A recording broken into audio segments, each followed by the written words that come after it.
This week, on A Dark Cup of History, we look at a property that has soaked up some of the haunting sadness of the land around it, Margam Castle. A popular sightseeing destination, it has also become a hangout for paranormal investigators, even inviting some from as far overseas as the USA. Its many inhabitants, some still roaming the halls, have led to Margam being renowned for its spiritual activity, and it's even spawned a somewhat questionable horror film about the castle's otherworldly visitors. So, wrap your blankets warm around you, make sure you have a torch and an EMF reader, just in case, and let's get dark. So, the history of this historic place. The history? It is of import. Oh, right. It is nestled in the heart of Port Talbot in Wales. It sits the Grade 1 listed Gothic mansion of Margam Castle. It was constructed in 1830 for the one Christopher Rice Mansell Talbot. The house cost £50,000 to construct, which is about £6,085,225 and 5p today. Do not forget that 5p. It is very important. The build used local sandstone sourced from the nearby Pearl Quarry and took nearly a decade, 10 years, to complete. It used what's called a Tudor revival style and was built on land that has a known history of occupation for at least 4,000 years. So it's the land has been there for a while, but it's been occupied for a while. Yeah. The castle is now in the ownership of the North Port Talbot County Borough Council and is open to the public to enjoy its beautiful construction and majestic parkland. The remains of the Iron Age hill fort known as Mynydd y Castell can be seen north of the modern-day building. Following the Norman invasion of Wales from 1067 to 1081, ownership of the land of Margam passed to Robert Fitzroy, 1st Earl of Gloucestershire and Lord Glamorgan. Glamorgan. I think Glamorgan sounds better. Why does Glamorgan... Is that going into my head? I don't know. Think on it. It'll come to you like 3 o'clock in the morning. You'll remember why you're thinking of Glamorgan. I'll let you know. Sorry, I do digress a lot. Fitzroy was the illegitimate son of King Henry I of England, second son of William the Conqueror, and half-brothers of the Empress Matilda, who played a big part in a period of English history known as the Anarchy. We will hopefully cover that period of time of history in a later episode. It's really, really interesting, but it's not as well known as like the English Civil War or the Wars of the Roses, but It is still quite a pivotal time. I'm also right in thinking that Fitzroy was the name given to like anyone who was born out of wedlock to a king. Like, for instance, Jon Snow in Game of Thrones. The Snows are given to... Yeah, to someone born in a certain area. Yeah. Fitzroy literally means son of king. It's from Norman French, like roi being king, so Fitzroy. So I just wanted to say that if you hear of a Fitzroy in the 1000s, and then obviously Henry Fitzroy from like Henry VIII, legitimate kid, like they aren't related. They just have the same surname because they were born of the king, but not the king's wife. If your surname is Fitzroy, then somewhere along your family tree, your ancestor was the illegitimate son of a king. So, yeah, you got that going for you. So, Fitzroy gave the land to Clairvaux Abbey, which is a monastery in the kingdom of Burgundy, which is modern-day France. And it was given for the founding of a Cistercian monastery there. For those who don't know, monastic orders follow different rules for living depending on the lives and teachings of particular saints. So, for example, the Franciscans follow St. Francis, the Benedictines follow St. Benedict, and so on. So you can usually tell an order just by the colour of the habits or the robes that they wear. The Cistercians are an offshoot of the Benedictine order, so they follow the rule of St. Benedict. There's a lot more to it than that, but this will suffice as a tangent for now. And I don't need to go on any more tangents. We've been doing this 5 minutes and we've gone on 50. Yep. We are... This is not a linear show. Considering it's a timeline, it's not linear. Yay. The monastery they built... The monastery they built became Margam Abbey, and the ruins of this can still be seen today, sitting nearby the castle, and some of the stone from the abbey was actually used to build it. So, yeah. Following the dissolution of the monasteries in 1536 under the rule of my bey, Henry VIII, the site of the now former abbey was purchased by Sir Rice Mansell. His family went on to build a large Tudor manor with parkland on site. I have a hair in my mouth. Are you eating your own hair? No, it was from the glass. Oh. Are you okay? I can feel it, but I can't feel it. I can't move. Go on. This is going well so far. This survived into the 1700s when it was demolished and the family moved to an alternative ancestral seat at Penrice Castle for almost a century. Thomas Mansell Talbot was born in 1747 and died in 1813, then commissioned architect Anthony Keck to design and build a new mansion next to the ruins of the original Margam Tudor Castle. He later employed Keck full-time at Margam to help him turn it into a pleasure garden, most noted for its impressive orangery, yeah, where they grow oranges. Yeah, it was, inventive name. Growing oranges, a citrus fruit in the middle of England, took some doing back then, so it was impressive. Fact. Thomas was succeeded to the family estate by his 10-year-old son, Christopher Rice Mansell Talbot. Rice being an Anglicanisation, making it anglicised of Rees. So technically Christopher Rees. He later re-established Margam as the main family seat, and he commissioned Thomas Hopper, with the help of Edward Haycock Sr., to develop the family home, building on the Tudor revival style to try and recapture the original glory of Margam. I like that. He wanted to keep it as it was. Yeah. Take it back in time. A frequent visitor to the new castle was one Hilliam Wenry Stephen. Sorry. Tell me you're dyslexic without telling me you're dyslexic. A frequent visitor to the new castle was one William Henry Fox Talbot, who was credited with inventing the salted paper and chlorotype processes, which were early versions of what we call photographs. The castle featured heavily in some of his early experimental works. Sorry, people.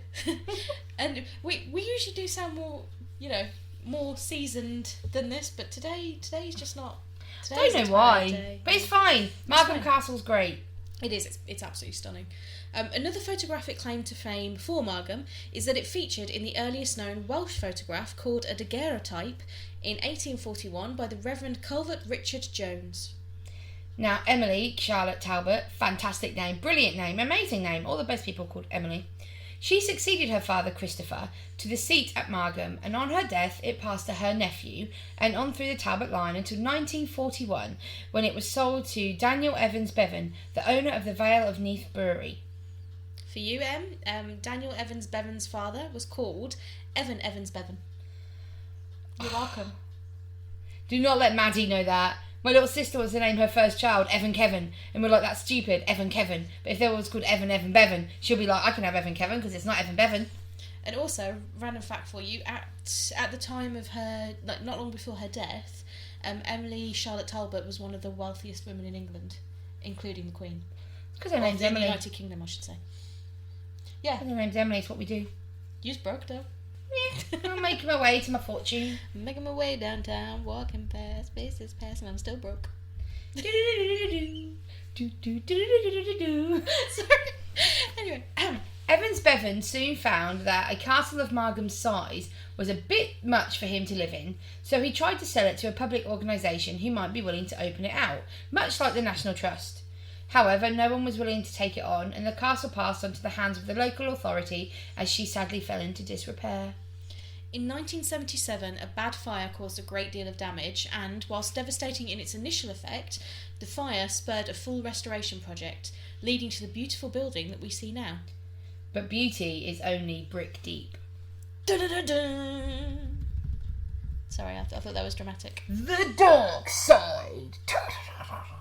Something dark side. I was trying to sound cool, like our friends Liam and Tobias, they have things that they say before stuff. Yeah, but we're not the Manic Podcast. Two ends. Two ends, very important. Nice little plug. Yeah. But yeah, so the dark side of Margam Castle. So, we mentioned the Iron Age Hill Fort, whose name I will not say again. Okay. Well, what we didn't mention is that in and around the grounds have also been found Bronze Age burial mounds, predating the Iron Age Hill Fort. Them old. And they weren't the last deaths at Margam. In 1898, Margam was the site of a grisly crime when the head gamekeeper, Mr. Robert Scott, was doing his rounds and happened upon a poacher. This miscreant had made a gap for himself in the wall that marked the boundary of the land belonging to the estate, and had made his way onto the land in order to poach himself some game. So, pheasant, rabbit, that sort of meat. Having been spotted by Scott, the poacher legged it back towards the wall. Scott ran towards the wall as well, hoping to get there first and thereby cut the poacher off, so he could be brought to justice. He made it and turned back to the poacher, coming face to face with the barrel of a shotgun that fired. The impact dislocated Scott's jaw. What I did, I was reading and I was like, but I didn't say it out loud. Shock. The impact dislocated Scott's lower jaw and shattered most of his facial bones, but it did not kill him. This dude got shot in the face and didn't die. No, but his face was basically shattered. He staggered away and made it a fair bit but painful distance before he collapsed from the pain and the shock. Instead of using this chance to run for it, the poacher decided to make sure there could be no witnesses. He caught up with Scott and took another shot, hitting him in the shoulder before turning and running away. Scott died that night, bleeding out alone on the grass. He left behind a wife and a young child. His widow was not permitted to view the body of her murdered husband because the damage done to him seemed too harrowing to see. That's sad. Scott's angry spirit, kind of, you get why he'd be a bit annoyed, has since been roaming the grounds of Margam Park, and he has even been sighted inside the castle itself, glaring down at visitors from the impressive Gothic staircase. We don't know if the poacher was ever caught and brought to justice for Scott's untimely murder, but with his spirit still prowling angrily around and poltergeist activity such as the throwing of stones at visitors, we would assume not. If you walk the hallways of Margam Castle, you won't be greeted by just angry spirits though. Visitors have reported feeling nudged by something small and hearing the sounds of children laughing and playing, running up and down the hallways. When real children visit with their family and they wander off during the tour, they've later been found talking about having played with their new friends. Creepy. Orbs, otherwise known as light anomalies, can be seen and are frequently caught on camera. Cold chills and unexplained noises are a regular occurrence throughout the house, and people often catch glimpses of ghostly figures in Victorian-era dress just flitting by.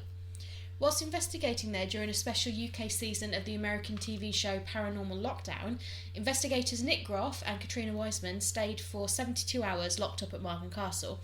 So what they do is they investigate mostly during the day with a cameraman, and then late at night the cameraman leaves and it's just the two of them, and then they will sleep in separate rooms, and they do that for 72 hours. They spent that time locked up there, and during that time they placed a laser grid and a light system known as a shadow tracker on the imposing staircase. So the way the shadow tracker moves is any movement that's put on top of it, the lights move tracking that movement, which is pretty cool. It was then hooked up to a motion sensor camera so that when the tracker went off or the laser grid was disturbed, the camera would immediately take a rapid series of photographs and hopefully capture whatever was there. Partway through the second night, as Nick was sleeping on the mid-stairs landing, he was woken up by flashes of the camera. The motion sensors on the shadow trackers were setting the lights off as though something or someone was stepping over them. Nick was completely on his own and had been dozing. Katrina was asleep in another part of the castle, and the cameraman had already left for the evening. Reviewing the footage the next day, a featureless shadow figure can be seen in the photographs moving down the stairs, clear in the lights of the laser grid. Many of the staff that work to maintain the castle grounds have reported seeing the figure of a blacksmith wandering around near the house, and report hearing running footsteps and chattering voices, but when they investigate, no one is there.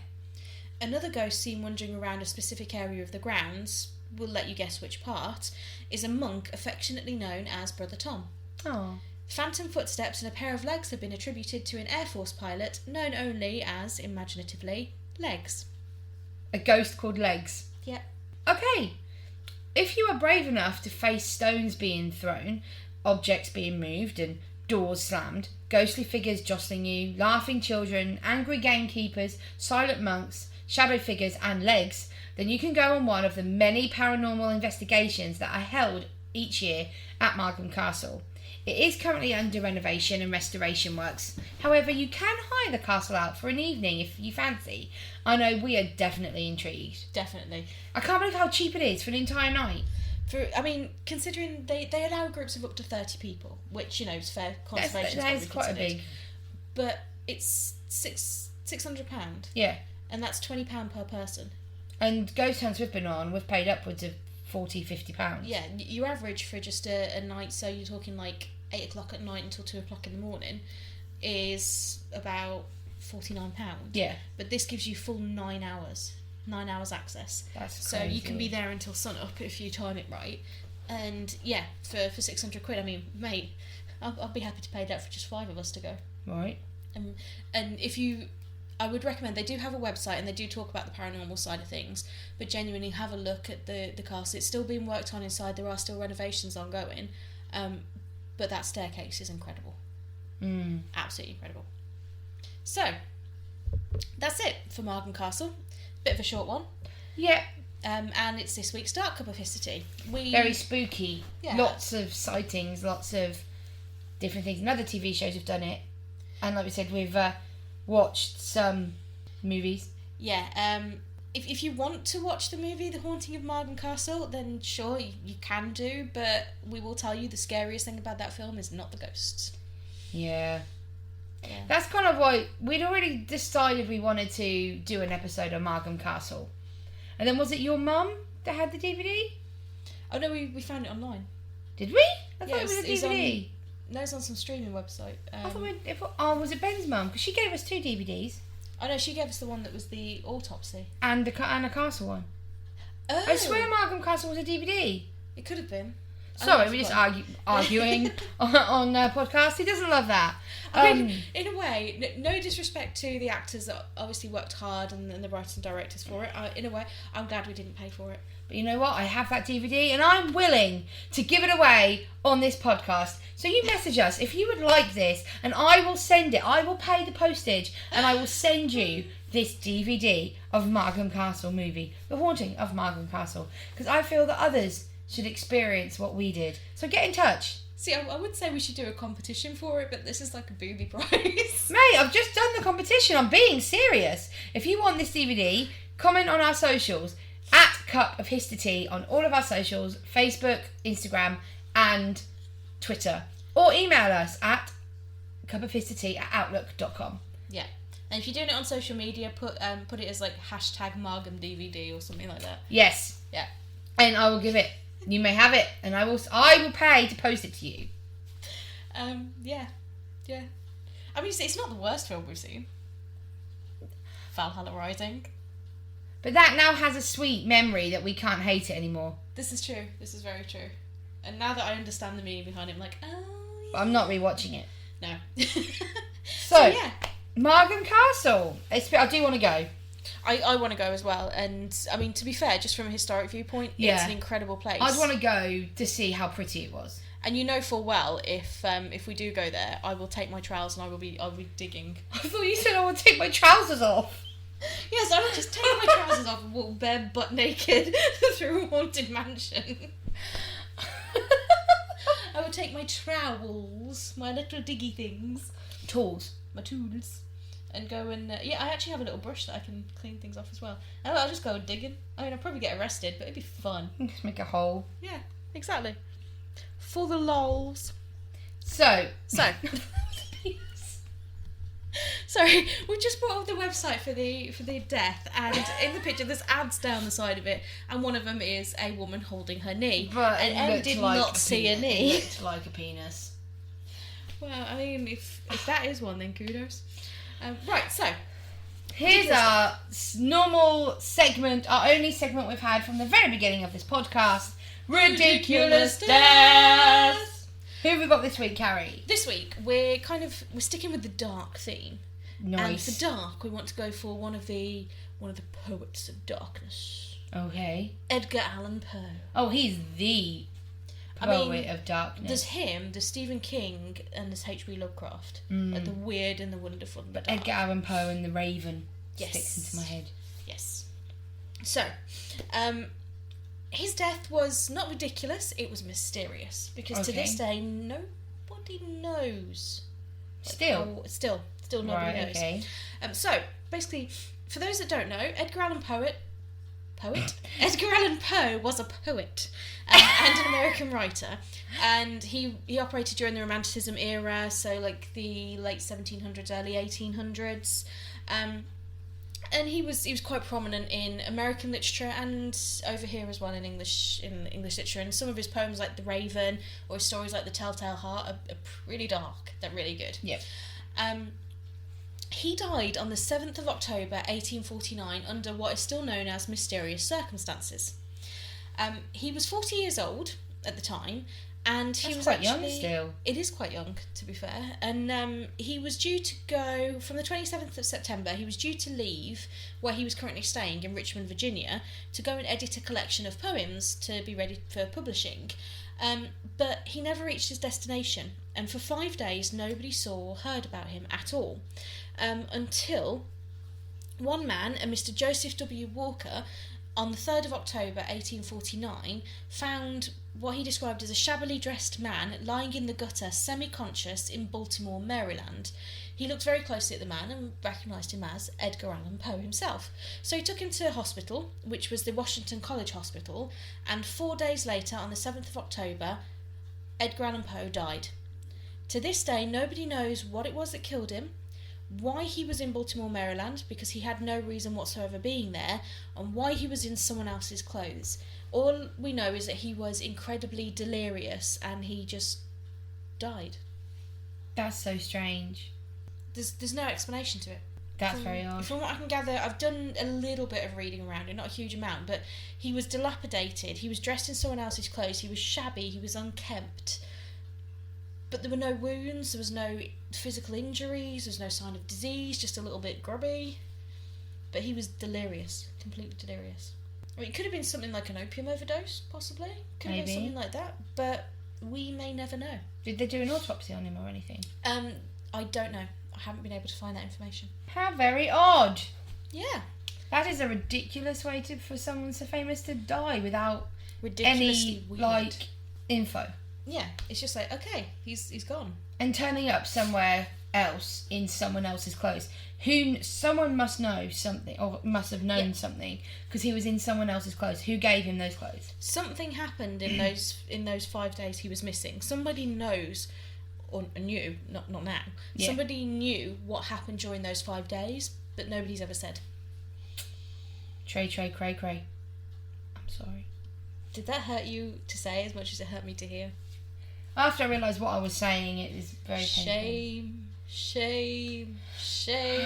I'm going to take my shame and take leave. You, dishonor on your cow. Right, we're going to head off now. Thank you so much for bearing with us. I know we've had another couple of weeks off, but we are back next week with a usual nice cup of Hister tea, and we're going to be talking about one of Carrie's historical idols, faves, besties. Just ugh. We won't tell you who it is, but what I will say is that he is one of history's he's in a group of people that doesn't happen very often, where he was born and he died on the same day, on the 24th of April. That's all you're getting. 24th? 23rd. That's all you're getting. Yeah. I was thinking 24th. Don't know why. 23rd. That's fine. It's fine. We are excited to do this. So yes. Let's so go. Tune in 2 weeks to find out who we're going to be talking about. But until then, take care and we'll speak with you soon. Bye. Don't forget the competition for the DVD. Yeah, DVD. #Margam.